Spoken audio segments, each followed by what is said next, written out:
You know how you talk to your best friend totally differently than you'd write an email to, say, your professor? It's like you're flipping a switch in your brain, right? And you probably don't even notice you're doing it. Well, that's what we're digging into today. We're going to break down these two Englishes and show you how getting good at both is a total game changer for how you communicate. I mean, really think about it for a second. Good morning, everyone, versus, hey, what's up? You definitely use both of these, for sure, but what's that little voice in your head, that instinct that tells you when to use which one? That's the magic we're getting into right now. Right, so on the surface, they do the exact same thing, say hello, but really they're from two completely different worlds. It's like having different outfits for different occasions. You wouldn't wear a tuxedo to a casual barbecue, would you? It's the same idea here with language. Okay, so let's get into the nitty-gritty. To really get a handle on this, we need to put some names to these faces. We're talking about formal English and informal English. And trust me, understanding this core difference is the key to unlocking pretty much everything else. So first up, we've got formal English. Think of this as your business suit voice. It's the one you put on for professional stuff, for academic settings. It's the language of respect and seriousness. You use it with professors or in a job interview precisely because you want to show that you take the situation and the person seriously. And then, on the flip side, you've got informal English. This is your comfy sweatpants voice. It's totally relaxed, super casual. This is how you talk with people you know really, really well. Your family, your friends. It's the language of a quick text, of inside jokes, you know? All right, so we get that there are two styles, but how do you actually spot the difference out in the wild? Well, there are some dead giveaways, some key clues in the words and phrases people choose. Let's dig in and see what they are. Okay, check out this table because when you see it all side by side, it becomes so obvious. First, look at the words. In formal English, you'll see I am, we are. But in informal, it's all about contractions. I'm, we're.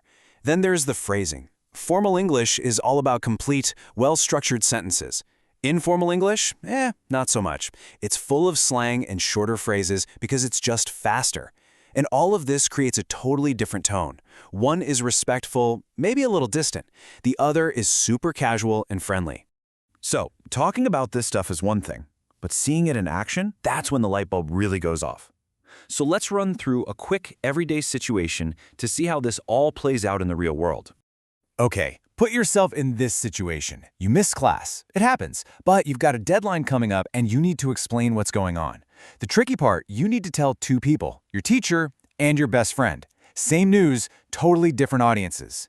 So what's the play here? You've got the exact same information to share, but there is absolutely no way you can send the same message to both of them, right? So how do you handle it? Let's take a look. First, the message to your friend. You probably shoot them something like this. Hey, sorry I could not come to the class today. It's direct, it's simple. You start with, hey, sorry, no big formal intro needed. Your friend doesn't need all that fluff. They just need the info. Honestly, a real text would probably be even shorter, like, sorry, couldn't make it. But now, look at the email to the teacher. It's a whole different ballgame. You start with sir. You use phrases like, with due respect, and the full, I would not be able to attend. Every single one of those word choices is on purpose. It's not about trying to sound fancy. It's about signaling respect for their position and for the classroom setting. So, knowing the difference is huge, but being able to switch between them on the fly, that's a real skill. Think of it like adding a new, powerful tool to your communication toolkit. So let's wrap this up with a little challenge to help you get really good at this. All right, here's a little homework for you. I want you to take that exact scenario, missing class, and actually write out the messages. Step 1, draft a proper formal paragraph to a teacher. Really think about your words, your tone, complete sentences, the whole shebang. Then, for step 2, write a quick informal message to a friend about the very same thing. Seeing them next to each other is honestly the best way to make this skill stick. And really, that's what this all comes down to. It's not about one style being better than the other. They're both incredibly useful. The real power is knowing which one to pick for the right moment. So, for your next conversation, your next email, your next text, just take a second and ask yourself, which English am I going to choose?